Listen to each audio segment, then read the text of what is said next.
देखिए, अगर ये रील आपकी फीड में पहुंची है, अगर ये रील आपकी फीड में पहुंच चुकी है और ये टाइमलेस रीडिंग है, तो आप अपनी आंखें बंद करें और उस चीज पे फोकस करें। आपका क्वेश्चन क्या है जिसको लेके आप इतना ज्यादा चिंता में हो, ठीक है, इतना आप सोचते रहते हो, चाहे वो करियर हो, चाहे वो लव हो, रिलेशनशिप हो। चलिए चेक कर लेते हैं क्या कार्य जो है वो हो पाएगा। चेक कर लेते हैं, यूनिवर्स से हम गाइडेंस ले लेते हैं।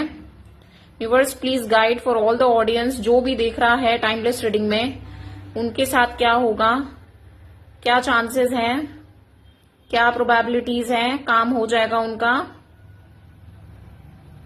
क्या प्रोबेबिलिटीज हैं।